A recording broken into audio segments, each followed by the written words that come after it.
Hello viewers, Assalamu alaikum. Welcome to my channel. I am a regular content creator. I upload video daily on YouTube. Please like, comment and share. তো সবাই কেমন আছেন? আশা করি সবাই ভালো আছেন। Free learning ওয়ার্ল্ডের পক্ষ থেকে আমি সৈকত হোসেন আছি আপনাদের সাথে। তো গত পর্বে আপনারা বেসিক গ্রাফিক্সের ফটোশপের ফার্স্ট টিউটোরিয়ালটি দেখছিলেন। তো আজ পার্ট 2। তো চলুন ভিডিওটি শুরু করা যাক। গত পর্বে আমরা দেখছিলাম কিভাবে একটি নতুন ফাইল বা নতুন একটি ডকুমেন্ট তৈরি করতে হয়।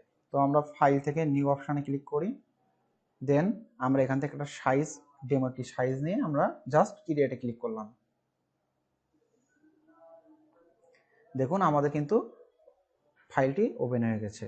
এখন দেখেন আমরা গত পর্বে বলছিলাম এই যে আমাদের ডান সাইডে এটা আমাদের ওয়ার্ক স্পেস এবং বাম সাইডে এগুলো হচ্ছে টুলস বার। তো আমরা আমাদের প্রথম কাজ হবে আমাদের ওয়ার্ক স্পেসটা সাজানো, তারপর আমরা টুলসগুলোর সাথে পরিচয় হব। তো ওয়ার্ক স্পেসগুলো সাজানোর জন্য আমরা এইগুলোর জাস্ট মাউসের লেফট বাটন টেনে ধরে ড্র্যাগ করে আমরা এগুলো প্রত্যেকটা সরাই নেব।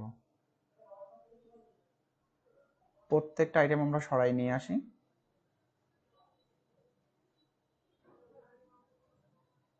দেখুন ধৈর্য সহকারে আস্তে আস্তে এগুলো আস্তে আস্তে টান দিয়ে জাস্ট সরাই নিয়ে আসেন। ব্যাস, এবার আমাদের কাজ হবে এগুলো সব কেটে দেওয়া। আমরা এগুলো সব ক্রস করে দেই।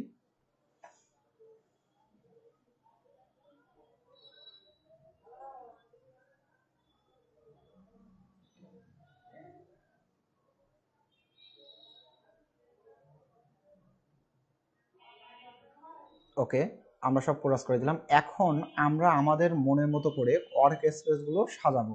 ওয়ার্ক স্পেসে মূলত আমাদের যেগুলো ব্যবহার হয় বা যেগুলো আমরা ব্যবহার করব সেইগুলোই মূলত আমরা এখানে সাজিয়ে রাখবো।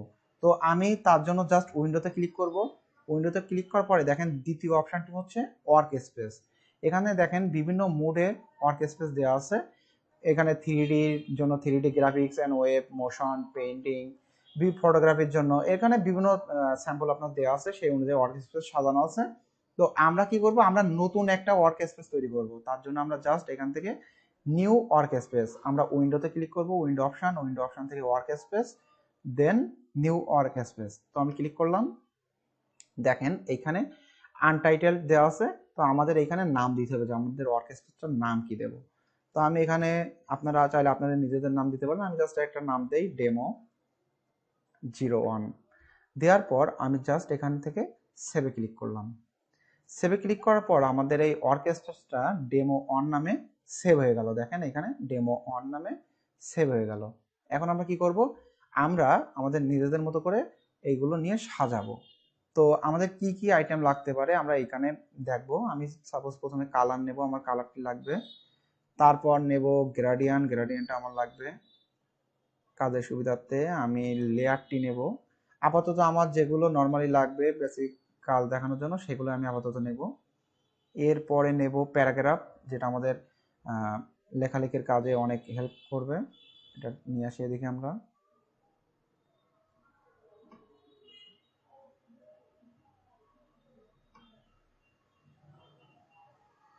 আচ্ছা আমরা একটু পাঠ করে নিই।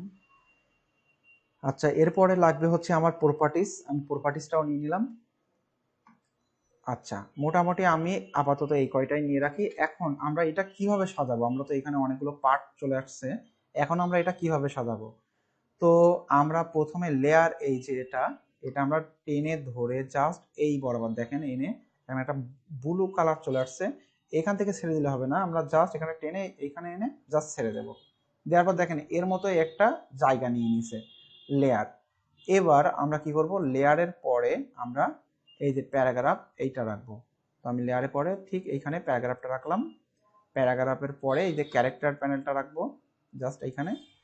দেন আমরা কি করব, আমাদের যে এইগুলো কালার সেকশন যেগুলো আছে সেগুলো আমরা এইখানে রাখবো। সেটা কি হবে, আমি জাস্ট এই প্রপার্টিসটা ধরবো। প্রপার্টিসটা আমি লেয়ারে পরে রাখতে পারি। আচ্ছা আমি প্রপার্টিসটা ক্লিক করে আমি লেয়ারে পরে নিয়ে আসি। আর যে কালার যেটা আছে, কালার দুইটা প্যানেল, এই দুইটা আমি এক করে দেবো। সেটা কিভাবে, আমি কালারের ভিতরে গ্রেডিয়েন্টে ঢুকিয়ে দেবো। জাস্ট ক্লিক করে এই কালারের পরে বসাই দিলাম। এখন এইটারে ধরে আমি এইখানে দিয়ে দেবো, জাস্ট এইখানে, নট এইখানে, আমি জাস্ট এইখানে দিয়ে দেবো। দেখেন দেওয়ার পরে আমি জাস্ট এটা একটু ক্লোজ করে দিলাম। দেওয়ার পরে দেখেন আমার এখানে কালার আর গ্রেডিয়েন্ট দুইটা অপশানই কিন্তু এখানে চলে আসছে। আমার যখন যেটা দরকার আমি তখন সেটা নিতে পারবো। এবার দেখেন আমি লেয়ার অপশানটা বোঝাই। লেয়ার কি, আমরা যেগুলো কাজ করব আমাদের প্রত্যেকটা স্টেপ বাই স্টেপ একটা একটা লেয়ারে তৈরি হয়। সাপোজ আমি যদি এখানে আপনাদের দেখাই, আমি এখান থেকে যদি একটা শেপ নেই, সাপোজ শেপের কালার এখন ফিল কালার দেওয়া আছে ব্ল্যাক, আমি উপরে সেকশনটা বোঝাই। আমরা এখন শেপ নিছি, তো শেপের কি কালার নেব, ফিল কালার, স্ট্রোক কালার, সেগুলো এখান থেকে আমরা সিলেক্ট করতে পারি। তো আমি একটা শেপ নিয়েছি, এখানে কালার আমি যদি এখান থেকে একটা কালার সিলেক্ট করে দেই, ওকে। এখন আমি যদি একটা শেপ নেই, দেখেন শেপের কালার কি হলো, রেড। এখন আমি যদি লেয়ার অপশানে ক্লিক করি, দেখেন এখানে কিন্তু আমার একটা লেয়ার, নতুন লেয়ার তৈরি হয়ে গেছে। তো আমি যদি আর একটা শেপ নেই, দেখেন এইবার আমি যদি আবারও লেয়ারে ক্লিক করি, দেখেন আমার কিন্তু ডিফল্টভাবে আরেকটা নতুন লেয়ার তৈরি হয়ে গেছে। এক কথায় আমি যতগুলো কাজ করি না কেন আমার নতুন নতুন লেয়ার তৈরি হয়ে যাবে। এখন প্রত্যেকটা লেয়ারে আমি ক্লিক করে করে প্রত্যেকটা কাজ আমি চেঞ্জ করতে পারি। আমি যদি এখানে মুভ করি, দেখেন আমি যেটাতে ক্লিক করব সেই লেয়ারটা কিন্তু এখানে সিলেক্ট হয়ে যাচ্ছে। এটা 3 নাম্বার, এটা 2 নাম্বার, এটা 1 নাম্বার। এরপরে আমি যদি কোনো টেক্সট লিখতে চাই, আমি যদি জাস্ট এই যে টিতে ক্লিক করি, দেন আমি যদি ক্লিক করি এখানে, আমি চাইলে এখানে বিভিন্ন জিনিস লিখতে পারি। সাপোজ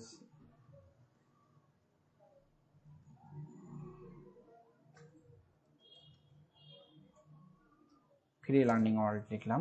দেখেন এই যে ফ্রি লার্নিং ওয়ার্ড লিখলাম, এর জন্য কিন্তু নতুন একটি আমার টেক্সট লেয়ার তৈরি হয়ে গেল।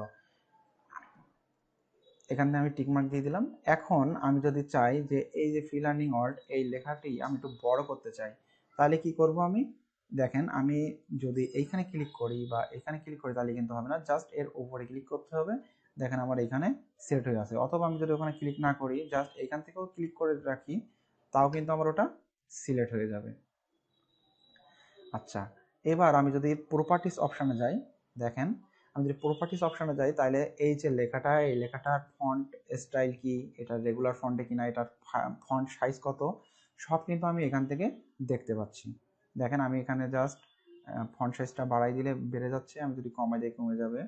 দেখেন আমি যদি একটু কমাই দেই, এটা কিন্তু কমে যাচ্ছে। এইটা কেন হচ্ছে, আমি দেখেন এখানে আমাদের লেয়ার হিসেবে কিন্তু এই টেক্সটটা সিলেক্ট করা। আমি যদি এখন এই যে একটা শেপ রেক্টেঙ্গুলার অন দিলাম, দেওয়ার পরে যদি আমি প্রপার্টিসে যাই, এখন দেখেন এইটা কিন্তু আর আগের মতো নেই, এই প্রপার্টিসটা কিন্তু চেঞ্জ হয়ে গেছে। এখন এই শেপের প্রপার্টিসে চলে আসছে। এখন আমি যদি এটাতে কালার চেঞ্জ করতে চাই, জাস্ট এখানে ক্লিক করলাম, দেন আমি এই যে এখানে ক্লিক করব, দেন আমি এই ব্লু, ওকে ব্লুটা নেই, দিয়ে আমি ওকেতে ক্লিক করলাম। দেখেন আমার কালার কিন্তু চেঞ্জ হয়ে গেছে। এরপর যে বিষয়টি সেটা হচ্ছে স্ট্রোক কালার কি জিনিস। আমরা অনেক সময় মনে করতে পারি যে স্ট্রোক কালারটা আসলে কি। তো স্ট্রোক কালার হচ্ছে আমাদের এই যে ভিতরের যে অংশটা আছে এটাকে বলা হয় ফিল কালার বা মধ্যকার কালার। আর স্ট্রোক কালার অর্থাৎ এর বাইরে যে যদি আমরা একটা কালার দিতে চাই বা একটা শেড দিতে চাই, তো সেটি হচ্ছে, দেখেন এইখানে ক্লিক করলাম, দেন আমি যদি এখানে রেডে ক্লিক করি, একটু যদি ভালো করে দেখেন এখানে কিন্তু একটা রেড চলে আসছে স্ট্রোক, বা এর বাইরে চলে আসছে। আমি যদি এই স্ট্রোকটা একটু বাড়িয়ে দেই, দেখেন এইবার হয়তো বুঝতে পারতেছেন জিনিসটা। এইটাকে বলা হয় স্ট্রোক কালার। আমরা চাইলে এটা এখান থেকে চেঞ্জ করে দিতে পারি। আমি যদি এখানে অন্য কোনো কালার দিতে চাই,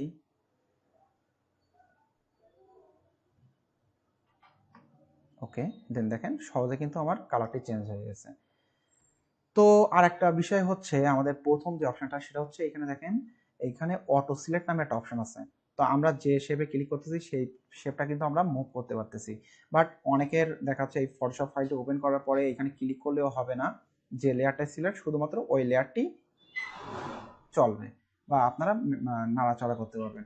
তো আমি যদি এখান থেকে অটো সিলেক্টটা অফ করে দেই, এখন দেখেন আমি যদি এইটা সরাতে চাই, আমি যদি এইখানে কিন্তু ক্লিক দিচ্ছি ডাবল ক্লিক, বাট সরতেছে কিন্তু আমার এইটা কেন, কারণ এইখানে আমার লেয়ারে সিলেক্ট হচ্ছে রেক্টেঙ্গুলার অন, এটা হচ্ছে আমাদের রেক্টেঙ্গুলার অন। এখন আমি যদি রেক্টেঙ্গুলার টুতে ক্লিক করি, আমি এখন দেখেন কোথাও ক্লিক করবো না, বাট রেক্টেঙ্গুলার টু কিন্তু নড়তেছে। তো আমি যদি এখান থেকে এরকম যদি কারোর প্রবলেম হয়ে থাকে, তাহলে কি করবেন আপনারা, এই যে উপরে মেনু বারের এই নিচে এই যে অটো সিলেক্ট অপশনটি অফ করা থাকতে পারে আপনাদের, এটা জাস্ট চেক মার্ক দিয়ে রাখবেন। তাহলে আপনারা যেখানে বা যে লেয়ারটাই এখান থেকে ক্লিক করেন না কেন সেটা নিয়ে আপনারা কাজ করতে পারবেন। আশা করি আপনাদের বোঝাইতে পারছি। তো আজকের টিউটোরিয়ালটি এই পর্যন্তই। আগামী টিউটোরিয়ালে আমরা বিস্তারিত টুলস সম্পর্কে দেখব। তো আজকে ভিডিওটি দেখার জন্য আপনাদের অসংখ্য ধন্যবাদ। পরবর্তী টিউটোরিয়ালগুলো দেখার আমন্ত্রণ রইল। আসসালামু আলাইকুম।